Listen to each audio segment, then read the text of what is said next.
Hello, everyone. I'm Crystal Cruz. Tonight on News West 9 at 6, hundreds gathered to pay respects and say a final goodbye to Odessa officer Bailey Martin.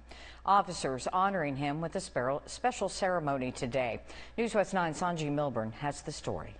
Family and fellow officers said their final goodbyes to Officer Bailey Martin, remembering the man behind the badge whose life was taken far too soon. Officer Bailey Martin leaves the Odessa Police Department for the final time. In a long procession, his fellow officers led him to the First Baptist Church in Odessa, where hundreds of people said their goodbyes.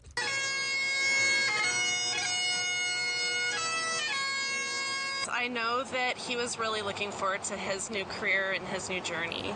The city of Odessa is mourning the tragic loss of Officer Bailey Martin. He was just 23 years old when he died in a flash flooding in Kerrville, Texas, during a 4th of July camping trip. And he wasn't alone. His father, stepmother, and fiance, Jada Floyd, also lost their lives.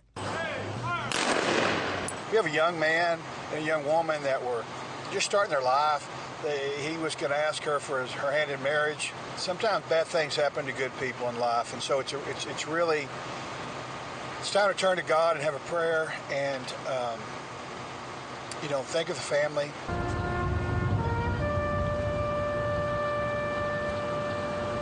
He joined the Odessa Police Department at 21 years old and was known for being honest, curious, and full of potential. And now Martin's legacy will live on through the department and in the hearts of all who knew him. Family is the word for today. The Bailey Martin fundraiser will be held on July 22nd at the Ector County Coliseum from 11 a.m. until 2 p.m. And all the proceeds will support his funeral expenses. Reporting in Odessa, Sanji Milburn, News West 9. A man accused of killing his grandmother in Big Spring will soon find out his fate. Jurors will begin deliberating the murder trial of Colton Hughes on Monday. He's accused of shooting and killing 67-year-old Leah Hughes. Prosecutors focused on money as being a motive. Witnesses testified Leah Hughes had invested $300,000 into Colton's business, but a forensic financial expert testified there was no deposit in that amount in Colton's bank accounts. Colton is accused in a separate criminal case of stealing money from his grandmother. On the stand today, Colton's executive assistant, Andrea Leeds, testified she, along with Hughes and his startup business partner, Stephen Bishop, had planned to go to Oklahoma the day after the murder, but obviously didn't because of it. She also testified she didn't know anything about stolen money or any fake transactions. Leeds was questioned about pictures she had taken of Colton Hughes' home in Trophy Club, Texas, taken after officers searched his house. She testified she took those pictures just in case and was not asked to. Several witnesses testified Colton and his grandmother had a good relationship and that Colton did not seem suspicious or seemed to get too upset. Many of you contacted us early this morning about a large police presence in a Midland neighborhood.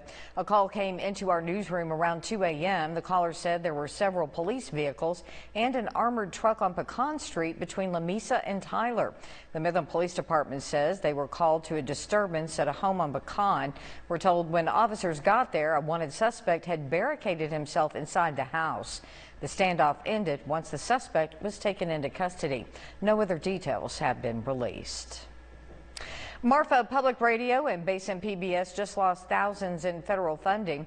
That's after House Republicans passed President Trump's spending cuts. They include stripping $1.1 billion for public broadcasting, which helps fund NPR and PBS. Marfa Public Radio says they'll be losing almost $500,000 in their annual budget, money that's used to pay local reporters, fund emergency coverage, the upkeep of the radio towers, and music licensing. Because they are considered a public service, it is actually illegal for public radio and PBS stations to air regular commercials. Marfa Public Radio and other stations will now have to rely on community support and donations. West Texans are flying out of town more than ever. The city of Midland says the airport is on track to break another record. The number of people flying increased by almost 4% this past year. More than 70,000 flew out of Midland last month. The airline carrying the most West Texans was Southwest, At this pace, the city expects the airport to surpass last year's total, which was a record of 740,000 passengers.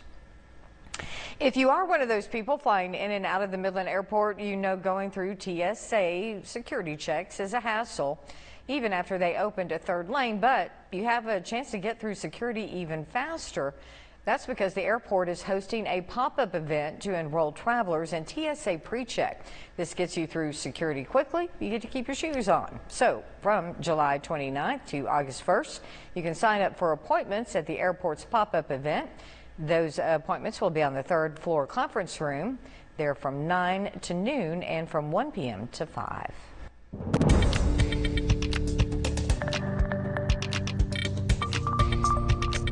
Well, I got plenty of sunshine for your Friday. Looks great out there, but what about those temperatures? Now, they're a little bit on the warmer side, but it doesn't feel nearly as bad because it is very, very dry. Notice humidity is below 30%. We're even at only 23% humidity, so it feels just a touch cooler out there, and you have a little bit of a breeze too. So this is the summer forecast we're used to. Hot temperatures, but it doesn't feel as bad. Although it is a little bit cooler out in Van Horn and Marfa. What's going on? Well, they're seeing some of those pop-up showers once again. Now it's not as widespread, but it was enough heavy rainfall over Fort Davis for them to issue a flash flood warning until 8:15. So still about another 2 hours left on that warning. Just remember the old saying, turn around and don't drown. But don't worry, as we head into the overnight hours, we're going to be pretty good because clear skies, dry air mean a nice cool breeze as early as tomorrow morning. Crystal? All right, thanks, Jordan. The 89th annual Water Carnival kicks off tonight at the Comanche Springs Pool in Fort Stockton. And tonight there's an impressive pageant taking place. Our very own News West 9 anchors Victor Lopez and Alex Camerata will be helping MC the event, and they're ready to welcome the crowds. Hey, guys, how's it going out there? Hey, Crystal, thanks a lot. Yeah, Alex and I are out here live in Fort Stockton at the Comanche Springs Pool. And, you know, Alex, that water looks really nice. Makes me want to jump in. Yeah, it sure does. We were a little further away backstage at 5 o'clock, so Victor and I decided we have to move a little closer to the pool where the action's going to be.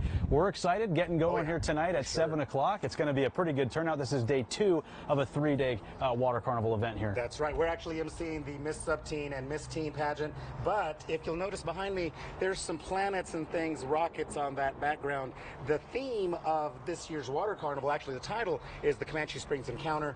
There is a little bit of an alien theme to it, so I'm excited. Yeah, I'm excited too. We can't wait. And hey, if you want to come out, tickets, they are only $10. That's for all 3 nights, so you still have time to get your tickets. Come support the girls. Tonight will be the Miss Teen and Miss Sub-Teen category we'll be judging. Victor, I know I can't wait for 7 o'clock. I mean, it's going to be a great night, and if you can't come out tonight, come out tomorrow and watch the pageant, which will be actually Miss Fort Stockton and Miss Junior Miss, and then another performance of the Water Carnival. It's going to be a great time. You don't want to miss it. Crystal, back to you. All right, looks like fun. Thanks, guys. Well, the Midland Fire Department is celebrating a major milestone. Longtime firefighter Dustin Ivy has been promoted to Battalion Chief. Ivy has served the department for 20 years. He's known for his leadership, reliability, and commitment to the community. Off duty, he enjoys hunting and spending time with family. Here's a heads up before hitting Midland roads. Garfield Street between Michigan and Louisiana will stay closed through Monday. The city's applied a treatment to the road to help seal cracks and strengthen the surface. We're told they have to wait a few days before they can repaint the street lines. And Odessa, starting soon, city crews will begin work on a sewer manhole replacement project. Santa Fe Drive will be closed between Faudree and Mission for the project, and a small section of San Jose Drive near Santa Fe will be closed. There will be detours. The project is expected to start soon. The Hogan Park Golf Course is getting some major upgrades soon, and to kick off the new era, the city of Midland announced it will now be known as the Courses at Hogan Park. The city says this rebrand offers a sneak peek to the park's future. They took to Facebook to share a new logo and branded merchandise for sale, including hoodies, hats, and golf balls. The city says the renovations will make the course more accessible and hopefully attract more golfers. By the way, if you were planning to hit the greens at the golf course, it will be closed for the Oil Patch Kids tournament. Luckily, golfers can still tee off at the driving range. It opens at 2 p.m.